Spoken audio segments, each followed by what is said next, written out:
Senhor Jesus, sim, Senhor, nós estamos aqui para te ouvir, Senhor. Fala, Senhor, aos nossos corações. Tira, Senhor, derruba, Senhor, os nossos muros. Tira as nossas prisões. Tudo aquilo que nos impede de tocar em Ti. Tudo aquilo que nos impede de desfrutar das Suas insondáveis riquezas, Senhor. Nós sabemos que da Tua parte, Senhor, o Senhor tem se dispensado constantemente a nós. Cabe a nós desfrutarmos de Ti. Ó, Senhor, permita nessa manhã que possamos tocar plenamente em Ti, Senhor. Naquilo que o Senhor preparou para cada um de nós. Ó, Senhor, ainda nos ajuda nessa manhã. Obrigado, Senhor Jesus. Amém. Amém, Senhor Jesus. Ontem nós compartilhamos um pouco sobre ser um dispenseiro, né, do Evangelho da Graça. Paulo se julgava preso no Senhor Jesus Cristo. Ele tinha a realidade de ser um prisioneiro de Cristo Jesus. Fisicamente ele estava sob a custódia de César, de Roma, mas espiritualmente, na sua mente, ele era um prisioneiro de Cristo Jesus. Isso fazia com que ele pudesse desfrutar ao máximo das insondáveis riquezas de Cristo. Paulo tinha cadeias, tinha algemas, tinha grilhões, mas as insondáveis riquezas de Cristo faziam com que ele fosse preso por aquilo que ele desfrutou, por aquilo que ele viu, por aquilo que o Senhor se dispensou a ele. E nós vimos também que o Senhor tem dispensado essa graça também a cada um de nós, irmãos. O Senhor tem nos confiado o Evangelho da graça. A nós também foi dado sermos salvos pela graça do Senhor Jesus. E essa graça também é dispensada a nós como riqueza, como as insondáveis riquezas de Cristo. Efésios 3, Paulo diz: a mim, o menor de todos os santos, me foi dada essa graça de pregar aos gentios o evangelho das insondáveis riquezas de Cristo. Essa palavra insondável quer dizer sem limite, sem fim, né? Quando a gente quer encontrar o limite de alguma coisa, assim, principalmente na mineração, no petróleo, você coloca uma sonda, né? E essa sonda vai perfurando, vai levando, vai indo até que ela faz pum. Quando ela bate lá embaixo, encontrou o fim, o limite. Então ali é uma sonda que encontrou um limite. E a palavra nos fala que essas riquezas são insondáveis. Ela não tem limite. Quanto mais nós desfrutamos, mais o Senhor se dispensa para nós. Quanto mais nós ganhamos do Senhor, mais o Senhor se dispensa para nós. Quanto menos liberdade nós temos em nós mesmos, mais nós desfrutamos das riquezas de Cristo. Quanto mais presos no Senhor, mais nós desfrutamos dessas insondáveis riquezas. Mas tem algo, muitas vezes algo na nossa vida que faz pum, impede esse fluir. Impede com que nós desfrutamos ao máximo dessas insondáveis riquezas. O irmão Miguel uma vez deu um exemplo e eu achei muito rico. Quando alguém te entrega um tesouro, algo muito valioso, vamos dizer, uma caixa de ouro, cheia de moedas, tudo aquilo, você não vai lá e pega só uma moedinha e fala: opa, isso aqui está bom para mim, e vai embora. Se é te dado esse tesouro, você quer ele por integral, quer ele todo. Você não pega só um pedacinho, uma moedinha. Muitas vezes nós estamos desfrutando somente de uma pedrinha, somente de uma moedinha dessa graça. E nós nos contentamos com isso. Quero dizer para os irmãos que esse não é o desejo do Senhor. O desejo do Senhor é que nós desfrutamos o máximo dessas insondáveis riquezas. Eu listei alguma coisa aqui, bem rapidamente por causa do tempo, como o Senhor é sábio, como o Senhor faz as coisas para que a gente possa desfrutar dessas insondáveis riquezas de Cristo. No Velho Testamento, a gente vê que o Senhor descreve o próprio Cristo de muitas formas. como tipos, como sombras, como figuras, como profecias. Né? O Senhor, no Velho Testamento, é um tipo de videira, macieira, o cedro, o cipreste, o trigo, a cevada. O Senhor é sombra de algumas coisas que o Senhor determinou, alguns regulamentos. Né? A gente vê que o regulamento dos alimentos, os rituais, as festas, os dias santos, eram sombras que retratam o próprio Cristo. Né? Colossenses 2, 16, 17 diz isso para nós, que esses regulamentos eram, na verdade, as sombras de Cristo. O sábado, que retrata o descanso, né, também é Cristo. Hoje Cristo é o nosso real descanso, nós encontramos em Cristo esse descanso fiel. A Páscoa é uma figura de Cristo, né, aquele que nos alimenta, que nos fortalece, que nos faz prosseguir pelo seu sangue derramado. Nas profecias, né, todas elas descrevem Cristo, mostram Cristo de alguma forma. A gente vê em Gênesis 3,15 que prediz Cristo como descendente de uma mulher que esmagaria a cabeça da serpente, né? E a gente vê todo esse desenrolar no Novo Testamento, culminando lá em Apocalipse 12. E Isaías, Deus descreve Cristo em 7 aspectos. Ele é filho, ele é menino, ele é maravilhoso, ele é conselheiro, ele é Deus forte, ele é Pai eterno, ele é príncipe da paz. Tudo isso é descrito no Velho Testamento como sombras, figuras, que são riquezas do próprio Cristo, que são riquezas dadas a nós, de acordo com a sabedoria de Deus.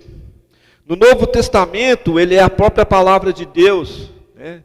Ele é a personificação da palavra de Deus, ele é o Emanuel, o Deus conosco, a presença constante de Deus com cada um de nós. Ele é o caminho, ele é a verdade, ele é a vida, ele é o pão da vida, ele é a porta, ele é aquele que tira os pecados do mundo, ele é a plenitude de toda a criação, ele é a vida eterna, ele é a nossa justiça, ele é a nossa paz, ele é o nosso advogado, ele é o sumo sacerdote, ele nos aperfeiçoa, ele nos firma, nos fortifica, nos fundamenta. Irmãos, isso aqui é uma moedinha, é uma pequenina lista de todas as insondáveis riquezas de Cristo. E tudo isso nos é dado na pessoa de Cristo. Né? A lista completa do que Cristo é está aqui. Ó. Nós não temos tempo para isso, mas a lista completa está aqui.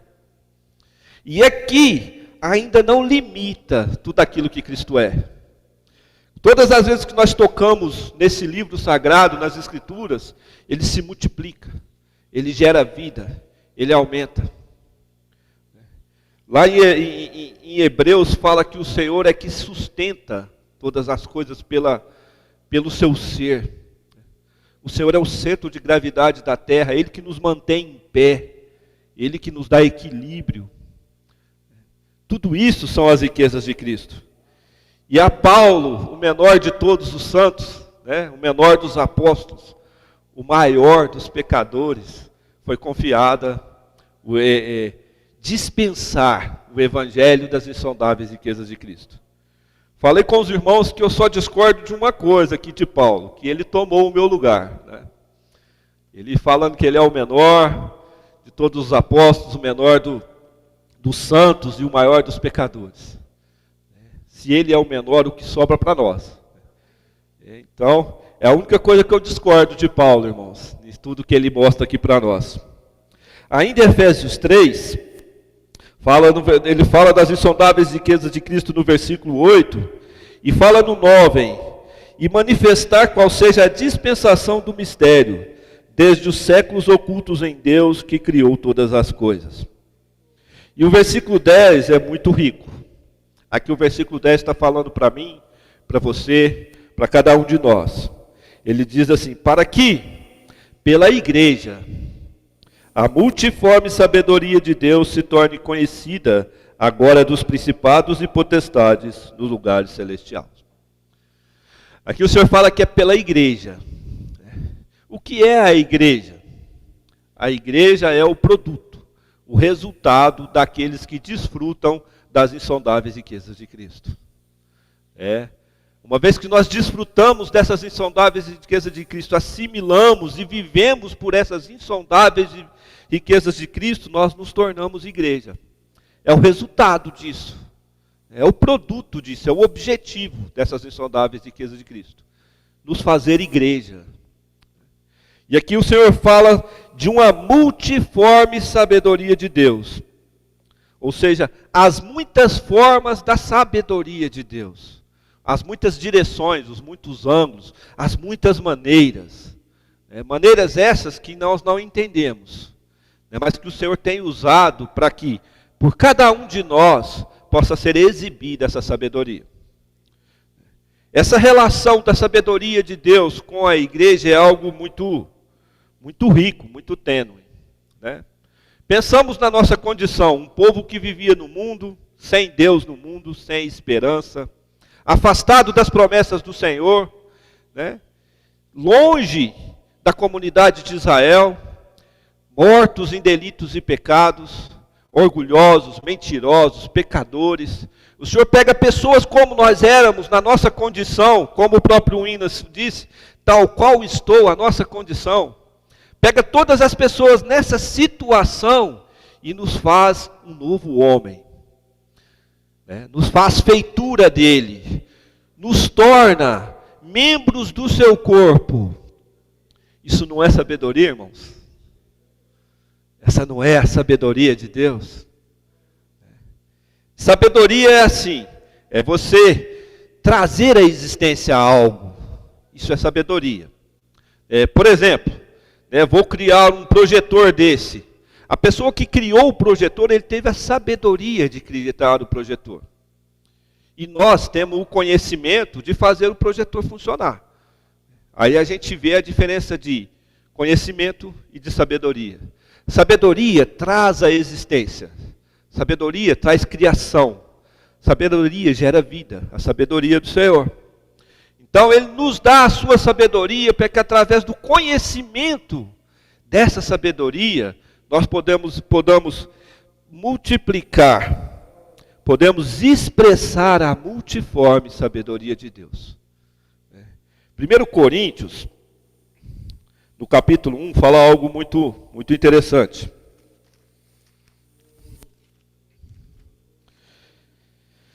1 Coríntios, capítulo 1,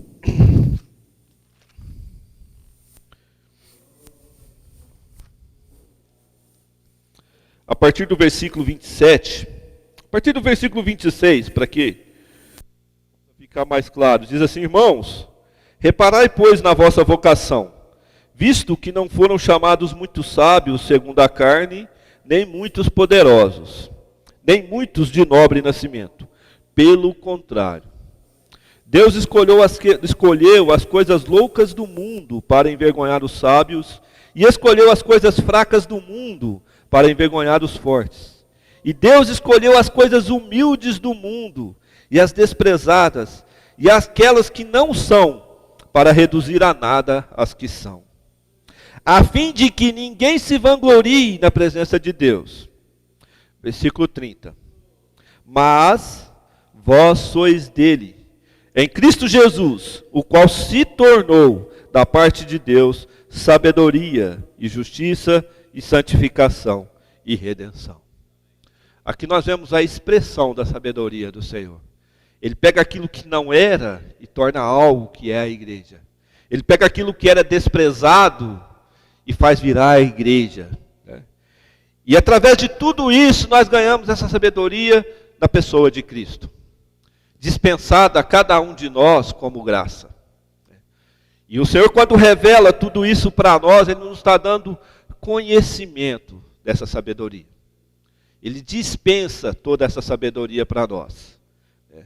Voltando lá para Efésios 3, e através desse conhecimento da sabedoria do Senhor, e desfrute dessa sabedoria do Senhor, nós somos capazes de expressar a quem?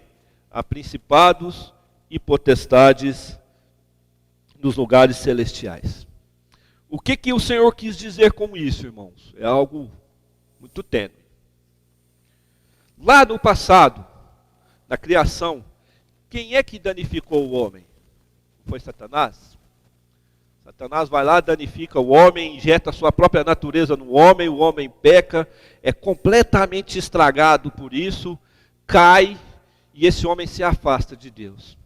Começa a viver uma vida independente, começa a viver uma vida sem Deus, procurando outras coisas que possam confortar o coração do homem, que possa trazer prazer, alegria, E Satanás, vendo toda essa situação, ele fala, puxa vida, venci.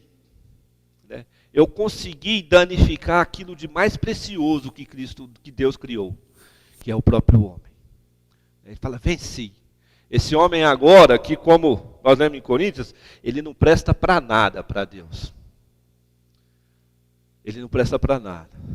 Mas Deus, em sua infinita sabedoria, Ele pega esse homem que realmente na sua condição não presta nada e faz dele feitura dele.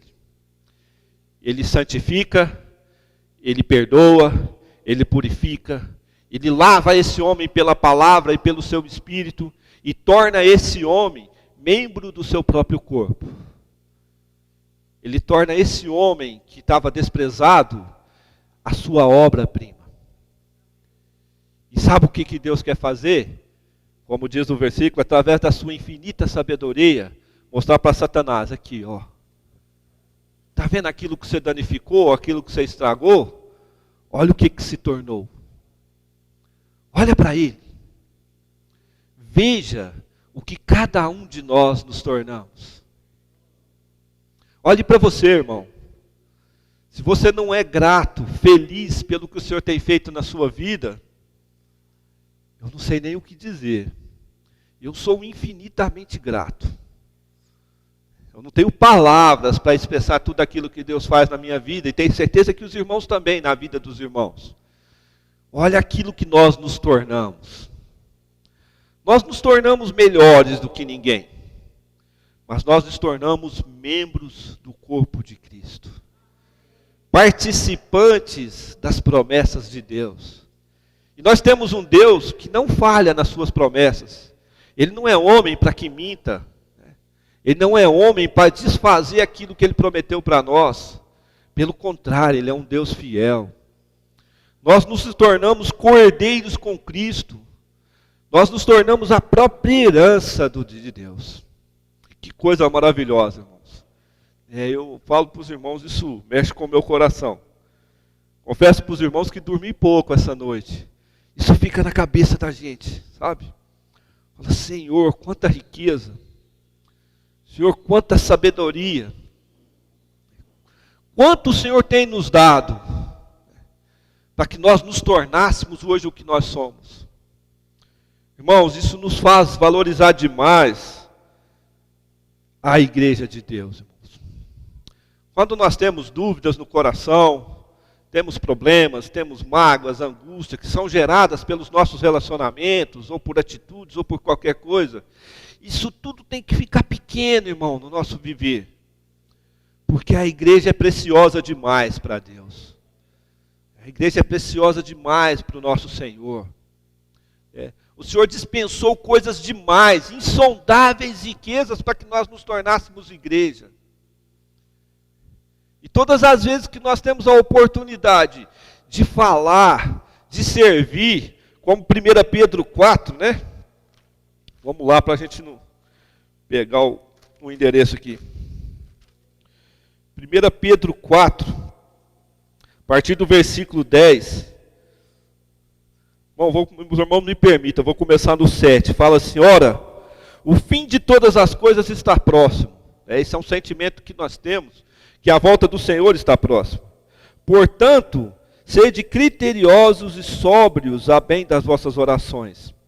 Acima de tudo, porém, tende amor intenso uns para com os outros, porque o amor cobre multidão de pecados. Sede mutuamente hospitaleiros, receptivos, receba os irmãos, sem murmuração. Servi uns aos outros conforme o dom que recebeu, como bons dispenseiros da multiforme graça de Deus. Se alguém fala, fale de acordo com os oráculos de Deus.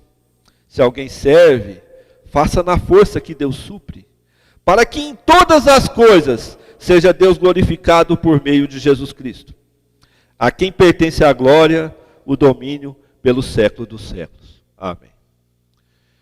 Essa é, irmão, realmente a essência das insondáveis riquezas de Cristo. Nós podemos nos comportarmos, nós podemos orarmos, servir os irmãos dessa forma. Independente da situação que o irmão se encontra, do problema, da dificuldade, qual seja isso, tal qual estou. Tal qual estou. E se nós servirmos dessa forma os irmãos, falamos ontem, compartilhamos com os irmãos, o resultado disso está nas mãos do Senhor. É o Senhor quem faz a obra. Nós só precisamos dispensar esse Cristo que nos dá insondáveis riquezas. Voltando a Efésios 3, para a gente terminar, para que os irmãos também possam compartilhar, eu queria ler no versículo Efésios 3, a partir dos 17. E assim habite Cristo no vosso coração pela fé, estando vós arraigados e alicerçados em amor. Versículo 18.